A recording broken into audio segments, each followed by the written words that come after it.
আচ্ছা, এরপরে আমাদের সবথেকে গুরুত্বপূর্ণ যে বিষয়টা সেটা হলো রাসূল সাল্লাল্লাহু আলাইহি ওয়াসাল্লামের জন্ম কোন দিন, কোন মাসে, কোন বছরে। তিনটা জিনিস জানা লাগবে আমাদের, কোন দিন, কোন মাস, কোন বছর। যে শরীয়তে ঈদ কয়টা, এখন আমাদের বাংলাদেশে কয়টা ঈদ পালন হয় জানেন আপনারা? না না না, তিনটা পালন হয়, তিনটা। একটা হলো ঈদুল ফিত্র। আলহামদুলিল্লাহি নাহমাদুহু ওয়া নাস্তাঈনুহু ওয়া নাস্তাগফিরুহু ونستغفره ونؤمن به ونتوكل عليه ونعوذ بالله من شرور أنفسنا ومن سيئات أعمالنا من يهده الله فلا مضل له ومن يضلله فلا هادي له ونشهد أن لا إله إلا الله وحده لا شريك له ونشهد أن سيدنا ومولانا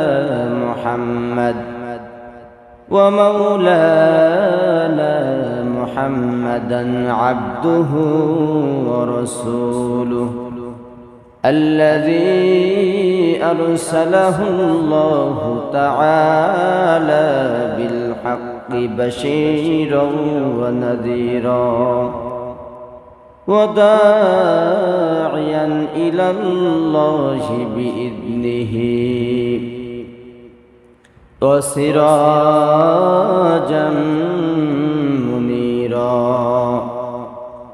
فقد قال الله تبارك وتعالى في كلامه المجيد وفي فرقانه الحميد أعوذ بالله من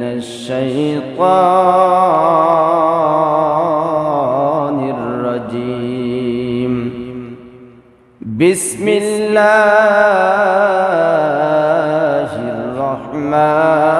الرحمن الرحيم يا أيها الذين آمنوا ادخلوا في السلم كافة ولا تتبعوا خطوات الشيطان إنه لكم عدو مبين وقال تعالى في شان حبيبه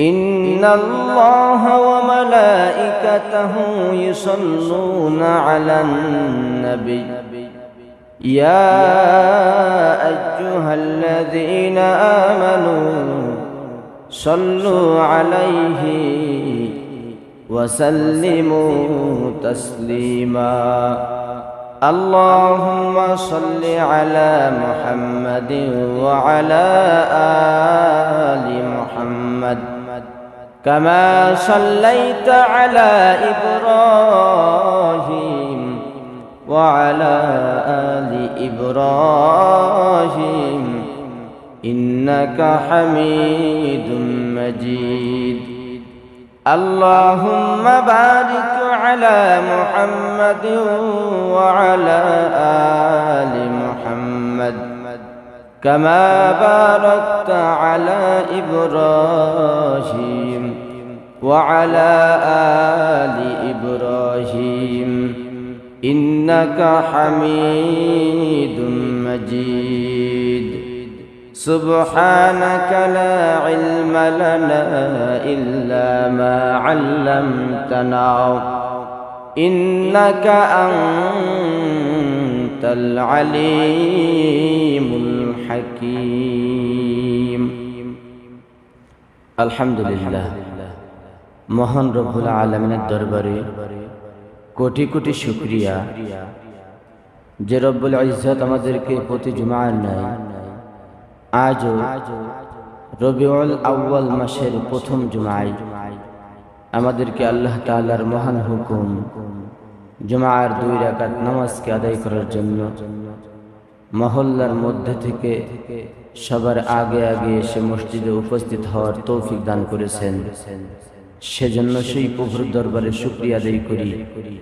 সবাই বলি আলহামদুলিল্লাহ।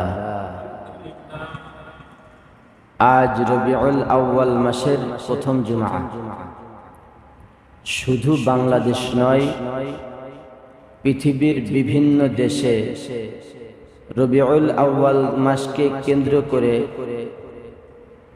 অনেক বেদাত,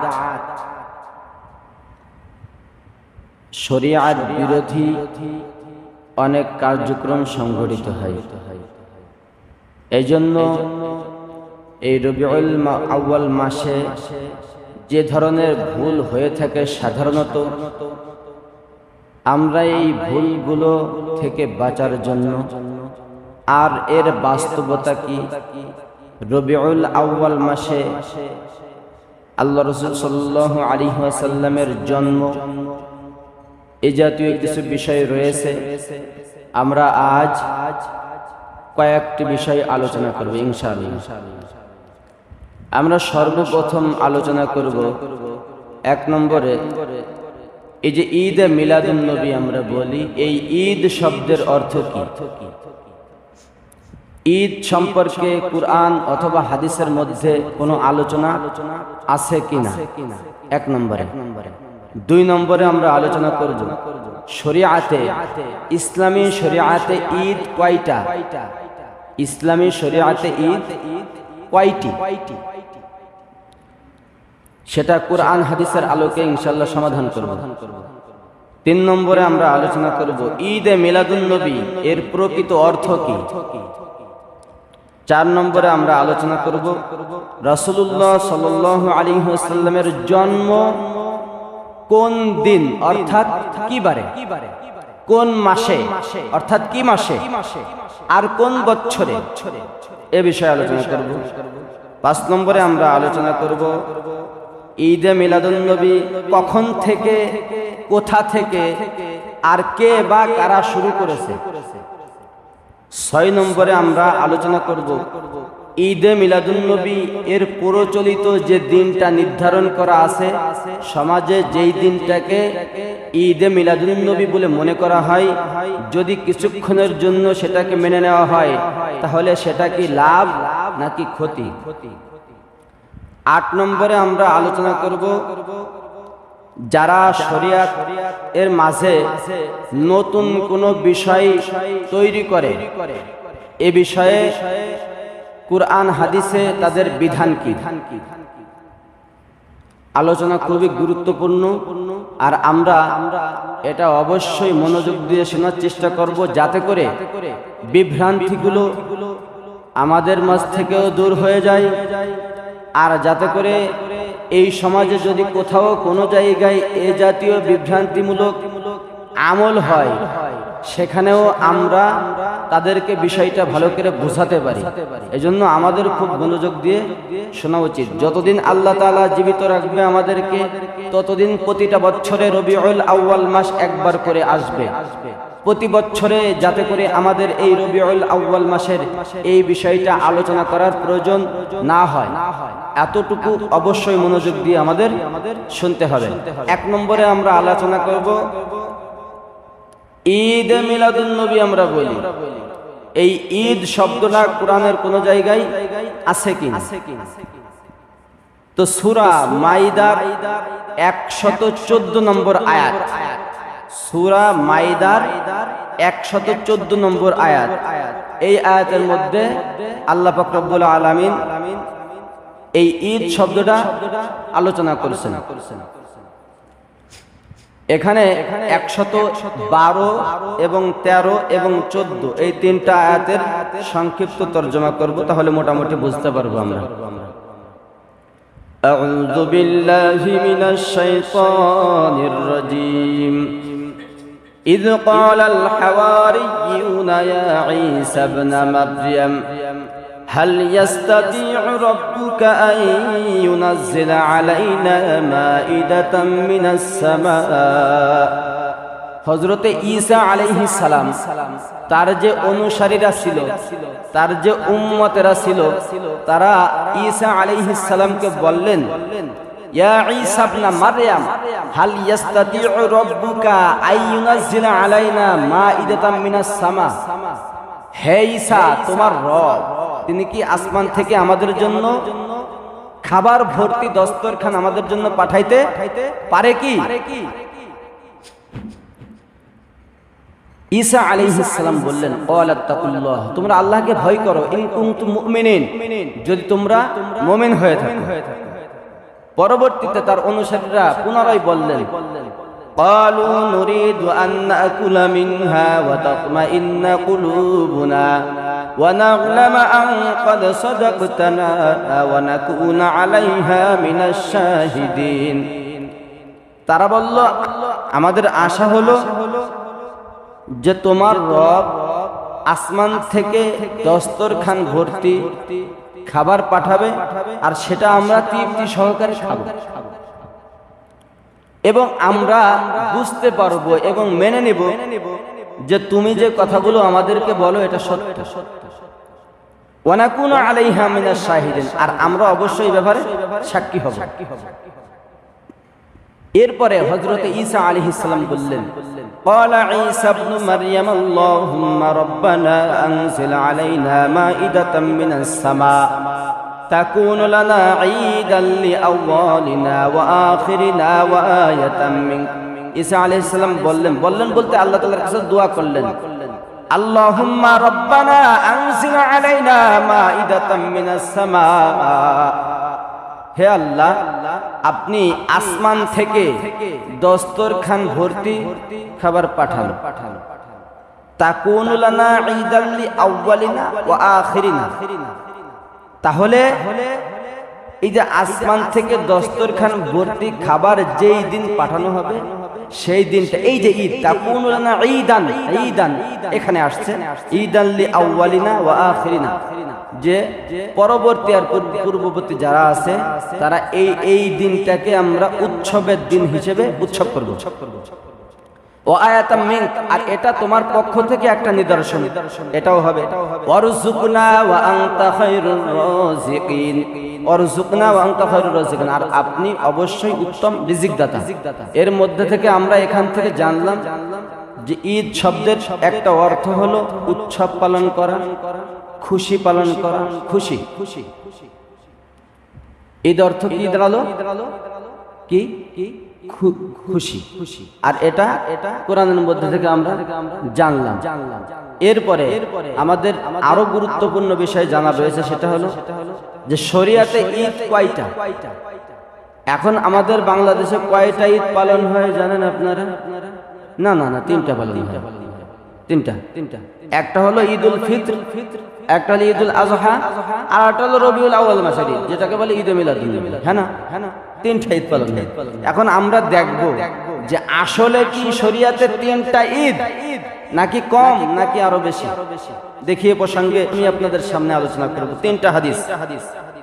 এক নম্বর হাদিস, এটা হলো আমি আবু দাউদ শরীফ সে হাসিদ, তার যে 6টা গুরুত্বপূর্ণ কিতাব আছে তার মধ্যে অন্যতম একটা কিতাব হলো আবু দাউদ শরীফ। এই আবু দাউদ শরীফের 1134 নম্বর হাদিস আমি বলতেছি। কাদিমা রাসূলুল্লাহ সাল্লাল্লাহু আলাইহি ওয়াসাল্লাম আল মাদিনা, আল্লাহ রাসূল সাল্লাল্লাহু আলাইহি ওয়াসাল্লাম মক্কা থেকে হিজরত করে মদিনায় গেলেন। ওয়ালাহুম ইয়াওমান ইয়ালআবুনা ফীহিমা, সেখানে গিয়ে তিনি দেখলেন যে লোকেরা 2 দিন কি করে? উৎসব পালন করে, খেলাধুলা করে। আল্লাহ রাসূল সাল্লাল্লাহু আলাইহি ওয়াসাল্লাম তাদের কাছে জিজ্ঞাসা করলেন, মা হাযানিল ইয়াওমানে, এই 2টা দিন কিসের দিন? তখন লোকেরা আল্লাহ রাসূল সাল্লাল্লাহু আলাইহি ওয়াসাল্লামকে বলল, কুন্না নালআবু ফীহিমা ফিল জাহিলিয়্যাহ, আমরা জাহেলি যুগে এই দুইটা দিনে উৎসব পালন করতাম, তাই আমরা এই দুই দিনে উৎসব পালন করতেছি। আল্লাহ রাসূল সাল্লাল্লাহু আলাইহি ওয়াসাল্লাম তাদেরকে বললেন, ইন্নাল্লাহা ক্বাদ আবদালাকুম বিহিমা খায়রাম মিনহুমা, আল্লাহ তাআলা তোমরা যেই দুইটা দিন আনন্দ উৎসব করো, খুশি পালন করো, এর থেকে আল্লাহ পাক রব্বুল আলামিন ইবাদতের মাধ্যমে উত্তম দুইটা দিন এর পরিবর্তে তোমাদেরকে দান করেছেন। বলি সুবহানাল্লাহ। একটা হলো ঈদুল ফিতর আর একটা হলো ঈদুল আযহা। পাইলাম 2 নম্বর হাদিস, সেটাও আবু দাউদ শরীফের 1148 নম্বর হাদিস। এটা হলো হযরত জাবের ইবনে সামুরা রাদিয়াল্লাহু আনহু থেকে বর্ণিত। আন জাবির ইবনে সামুরা রাদিয়াল্লাহু আনহু قال সাল্লাইতু মা'a রাসূলিল্লাহি সাল্লাল্লাহু আলাইহি ওয়াসাল্লাম গায়রা মাররাতিন ওয়ালা মাররাতাইনিল ঈদাইনি। জাবের ইবনে সামুরা রাদিয়াল্লাহু আনহু বলেন যে আমি একবার দুইবার নয়, অসংখ্যবার আল্লাহ রাসূল সাল্লাল্লাহু আলাইহি ওয়াসাল্লামের সাথে 2 ঈদের নামাজ পড়েছি। কয় ঈদের? 2 ঈদের। তো আমরা আবু দাউদ শরীফের প্রথম যে হাদিসটা তেলাওয়াত করলাম সেখানেও 2 ঈদ পাইলাম।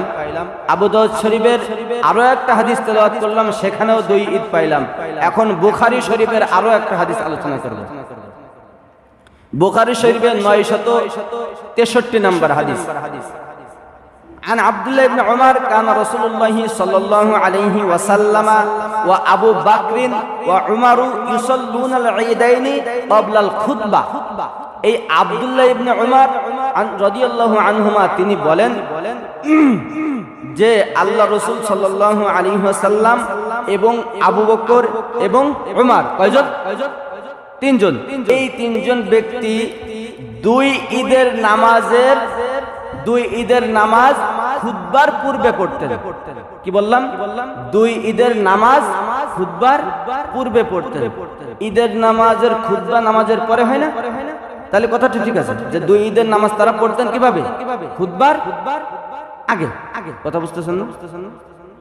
2 ঈদের নামাজ তারা পড়তেন কখন? খুতবার আগে। মানে হাদিস ইবারত তো এটা এইভাবে আসছে। তার মানে তিনি বুঝাতে যাচ্ছেন যে আমি দেখেছি আব্দুল্লাহ ইবনে উমর রাদিয়াল্লাহু আনহুমা বলতেছেন যে আল্লাহ রাসূল, আবু বকর, উমর এই 3 জন ব্যক্তি তারা ঈদের নামাজ পড়তেন, তারপরে খুতবা পড়তেন। কয় ঈদের নামাজ? 2 ঈদের নামাজ। তাহলে আমাদের প্রশ্ন ছিল শরীয়তে, ইসলামী শরীয়তে ঈদ প্রকৃতপক্ষে কয়টা? তো আমরা আবু দাউদ শরীফের 2টা হাদিস এবং বুখারী শরীফের একটা হাদিস দ্বারা আমরা জানতে পারলাম যে শরীয়তে ঈদ হলো কয়টা? 2টা। মোটামুটি বুঝতে পারলাম। হ্যাঁ, তাহলে ঈদে মিলাদুন নবী আর রইল না।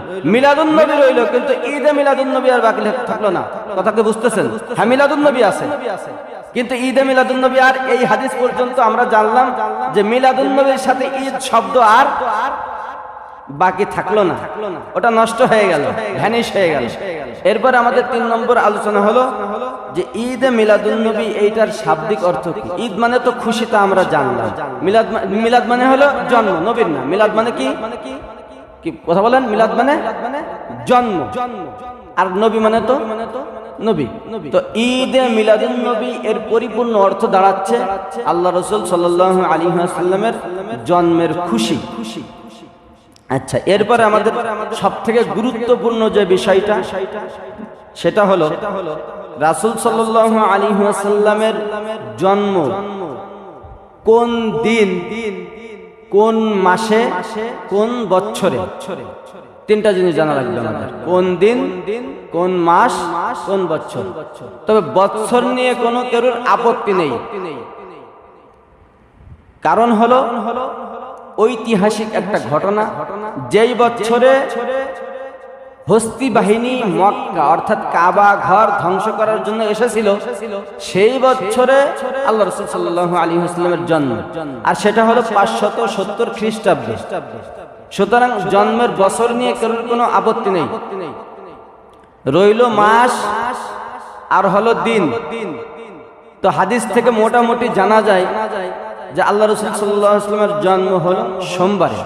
তাহলে জন্মের দিনও পাইলাম, জন্মের বছর পাইলাম, বাকি থাকলো কোন মাসের কত তারিখ, কোন মাসের কত তারিখ। এটা নিয়ে 7টা মতামত আছে। কয়টা? আমরা তো জানি 12ই রবিউল আউয়াল, দেখছেন। আর ইবনে কাসির রাহমাতুল্লাহি আলাইহি তিনি আল বিদায়া ওয়ান নিহায়া একটা গ্রন্থ আছে, কিতাব, তার মধ্যে তিনি 7টা মতামত আনছেন। কয়টা? 7টা। যে 7টা মতামত, তার 1 নম্বর হলো 2 রবিউল আউয়াল, অর্থাৎ রবিউল আউয়াল মাসের 2 তারিখে। 2 নম্বর হলো রবিউল আউয়াল মাসের 8 তারিখে। 3 নম্বর হলো রবিউল আউয়াল মাসের 10 তারিখে। 4 নম্বর হলো রবিউল আউয়াল মাসের 12 তারিখে। 5 নম্বর হলো রবিউল আউয়াল মাসের 17 তারিখে। 6 নম্বর হলো রবিউল আউয়াল মাসের 8 দিন বাকি থাকে। তো যদি মাসটা 30-এ গিয়ে থাকে তাহলে হবে 22 তারিখে। আর যদি মাসটা 29-এ গিয়ে থাকে তাহলে হবে 21 তারিখে। আর 7 নম্বর মত হলো রমজান মাসের 12 তারিখ।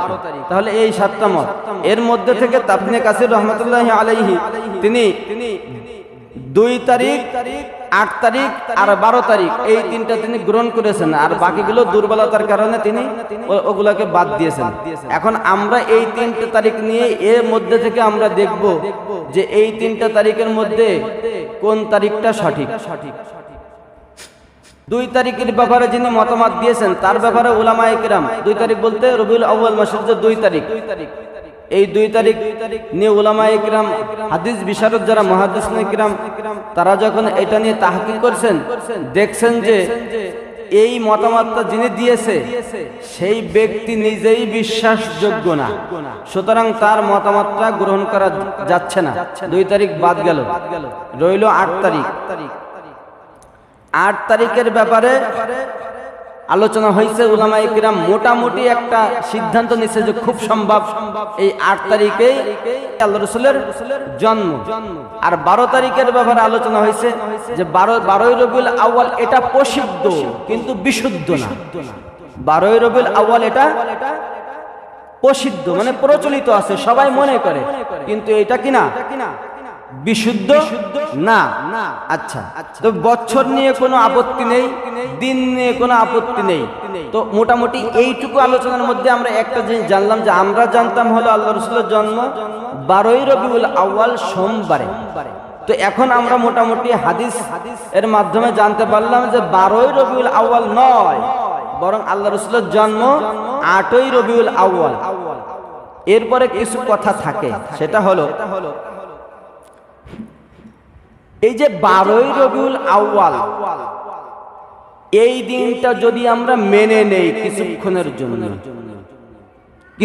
জন্য আমরা মেনে নিলাম যে 12ই রবিউল আউয়াল আল্লাহ রাসূলের জন্ম, তাহলে আল্লাহ রাসূলের মৃত্যুর দিন কবে? 12ই রবিউল আউয়াল। আচ্ছা, আল্লাহ রাসূল সাল্লাল্লাহু আলাইহি ওয়াসাল্লাম তিনি হলেন এমন একজন মহামানব যিনি মানুষদের মধ্যে দুনিয়ার শ্রেষ্ঠ, নবীদের মধ্যে শ্রেষ্ঠ, গোটা মাখলুকাতের মধ্যে একেবারে 1 নম্বরে শ্রেষ্ঠ দিক দিয়ে এমন একজন ব্যক্তি।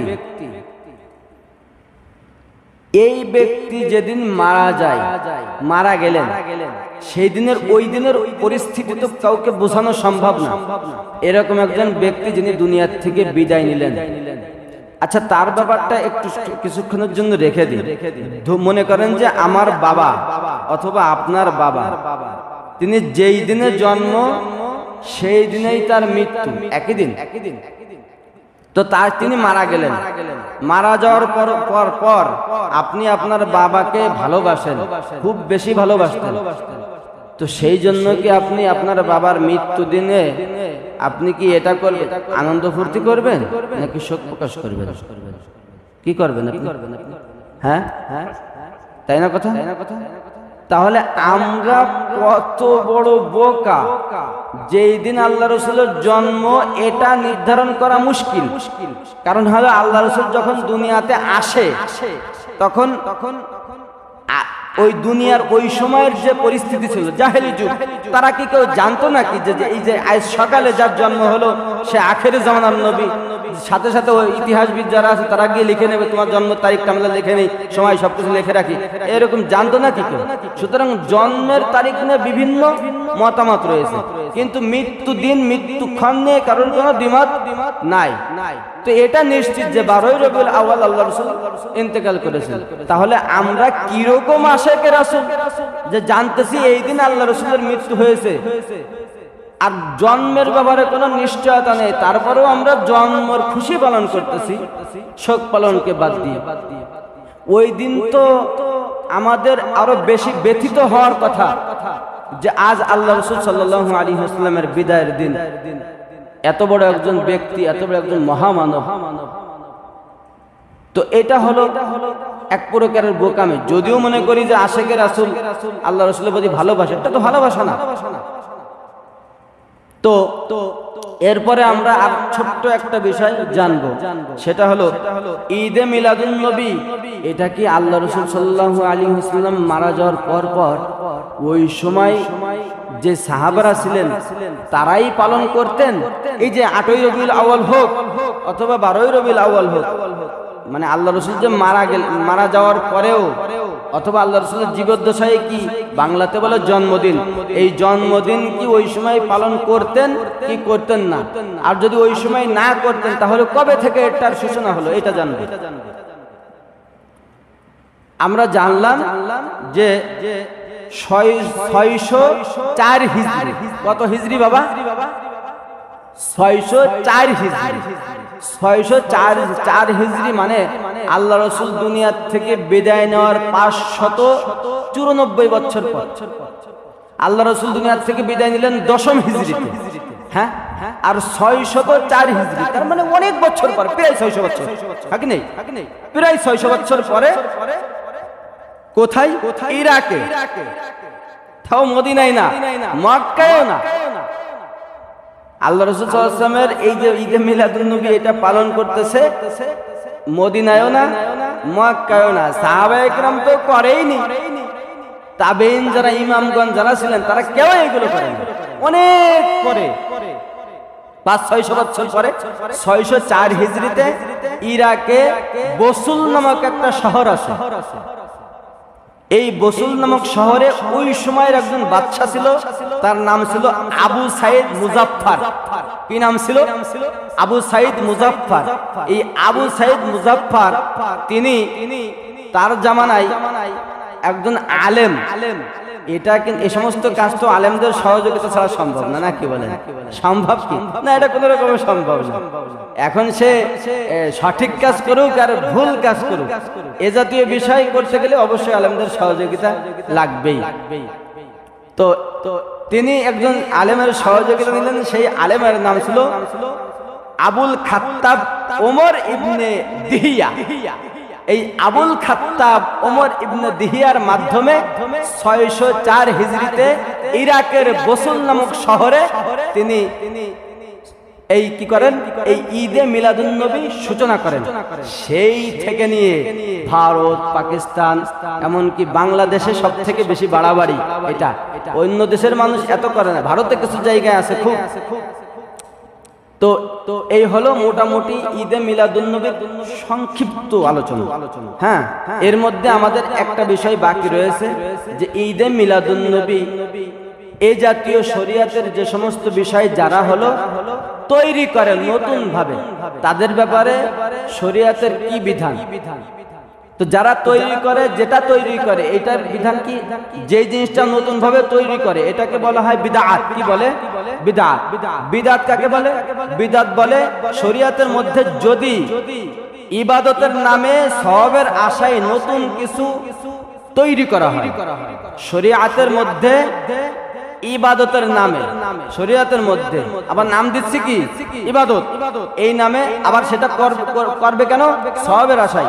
যদি কেউ কোনো কিছু তৈরি করে সেটাকে বলা হয় বিদআত। তো এরকম যদি কোনো কিছু কেউ তৈরি করে তার ব্যাপারে কি বিধান, এই বিষয়টা ইনশাআল্লাহ আমরা আগামীতে আলোচনা করব।